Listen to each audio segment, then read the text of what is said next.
Hola, ¿cómo estás? I am here today. I'm very happy to present to you about the refugee crisis and what I know about refugees. Thank you, Paige, for letting me talk about this. I first will start off with an introduction of myself. My name is Hailey. I'm 23 years old and I live in Louisville, Kentucky. I studied at university in Ohio. I graduated 2 years ago, and now I live here again in my hometown of Louisville, Kentucky. I work for therapy, but I also work with refugees. So today I'm going to talk a little bit about, what a refugee is, who does that look like, what kind of people are in our city that have fled their homes to build a new life here. So, the first question is, what is a normal day in my job? So, I assisted with ESL and cultural orientation. I'm sure some of you are very familiar with ESL, so English as a second language. I believe Paige is teaching you English there in Costa Rica. And so in my job, I work with Spanish speakers, Arabic speakers, people who speak other languages that you may not be very familiar with. But for ESL, I would have a group of Cuban Haitians, so they would be from, Cuba and Haiti, and we would work on ESL in the morning times. So, let's see here. So we would play games, take quizzes, and do, a lot of things to help your English skills in this way.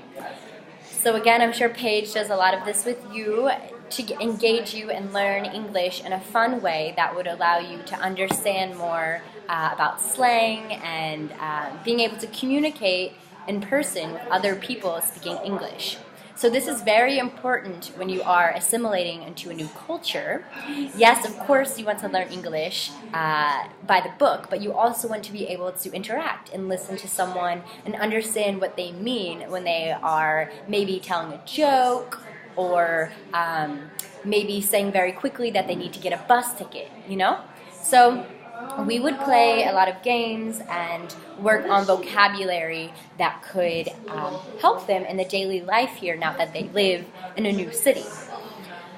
In the afternoons, I would work with Arabic-speaking students. I do not speak Arabic and I do not speak Spanish, but it's much more efficient to work with groups by the language that they speak. That way they feel more comfortable since they are in a new country, a new place, a new culture, to be able to spend time with other people who also speak their same language. That way, so if I spoke Arabic and I have a lower English comprehension than my older sister, I could ask her to maybe help me with directions or, just lend me a hand in better understanding the English lesson.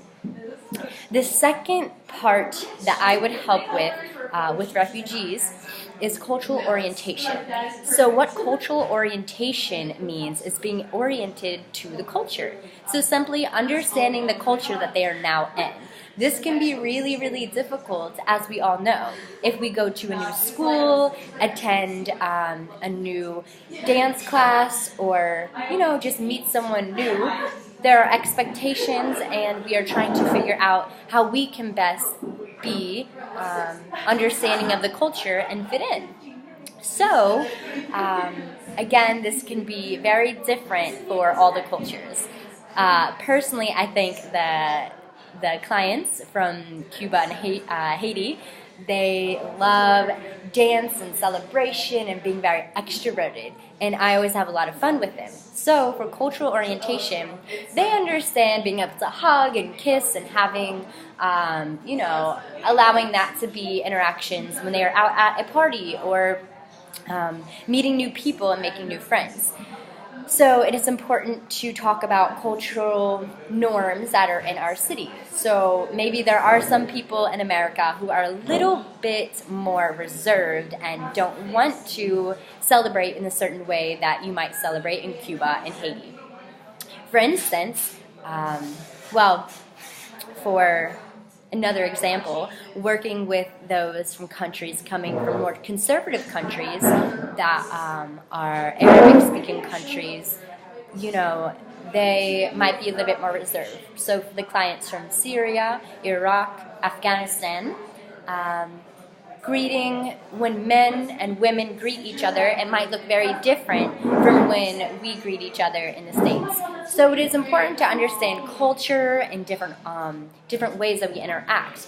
Let's see here. So the cultural orientation PowerPoints that I would do would reflect a lot on etiquette and communication, but also customs. So when you want to show your appreciation for other people in the States, giving them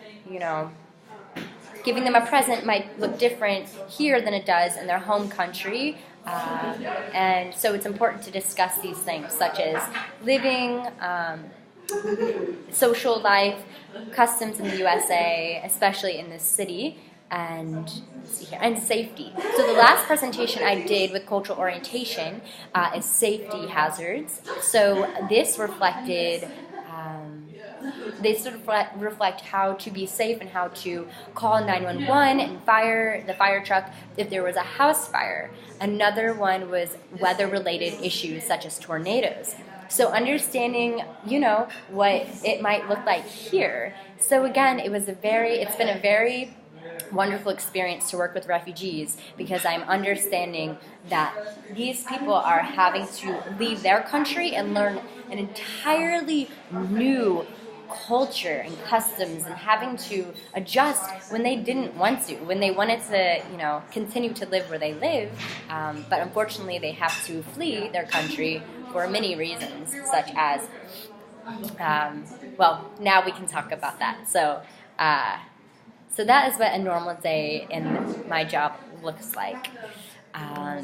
Let's see here. So what are the principal causes that people leave their city? So question number 2.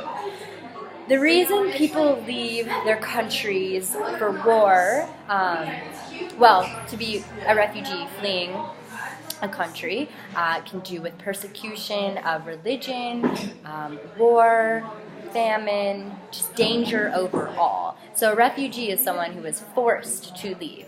A lot of these people loved their life, had basketball courts, places of worship, their supermarkets where they would play soccer, where they would read, and just live their life. But unfortunately, many of these people must leave, or that was already taken from them. But in order for them to survive, they must go somewhere else that can provide safety and opportunities to live a life that they are unable to live in their home country. So here in Louisville, Kentucky, the main clients that come here, I have a list. 1 second. Let's see. Okay. So here in Kentucky, the refugees that we resettle come across the entire globe. Currently, my state of Kentucky welcomes refugees from Afghanistan, Bhutan, Burma, Cuba, Democratic Republic of Congo, Eritrea, Ethiopia, Iraq, Pakistan, Palestine, Somalia, Sri Lanka, Sudan, and Syria. So that is a lot of countries, but unfortunately right now there are many changes in our government, so the amount of people that we resettle is a little bit lower than it normally is. Let's see here. Question number 3. In which countries do you think that there are more refugees according to your job?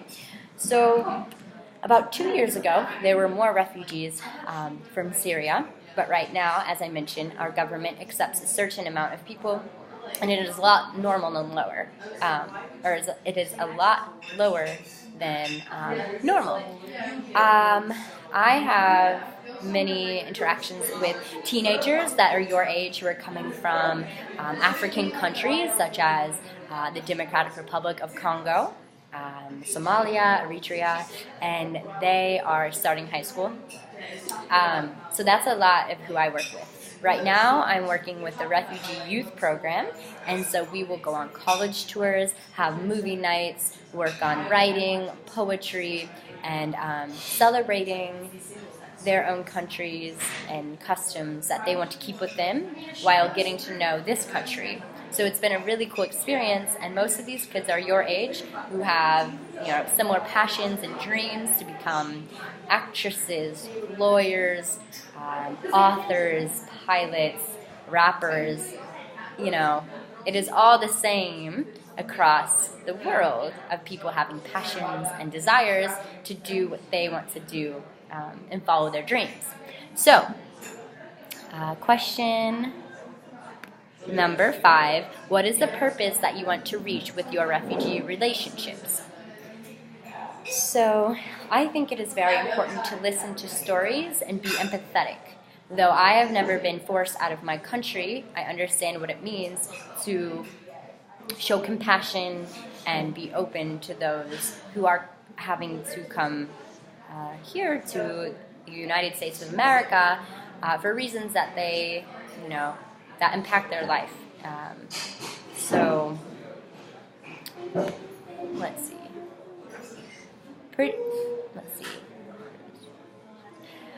So I just want to be able to show others that I understand and I hear them, and even though I've never been in their situation, I want to befriend them and show them the good things of this country and how they do belong, and it is important for them to know that they matter. Also, these relationships, interactions help me understand new cultures, and it is almost like I'm traveling across the world when I get to learn their language and share their food and their customs of dance and play and art. So really, the relationship between me as a person from the United States and a refugee from any country is very beneficial, and it can really impact your life. And question number 6, could it be that you know something about their situation? I would say that it does help to know someone's situation with anything. When you are understanding a friend and they tell you about a sick parent or a sad situation they went through, you might be more understanding and listening because you have been their friend for a while and you've seen what they've gone through. So I work with Paige in Serbia, teaching refugees, and it does help to understand where they're coming from.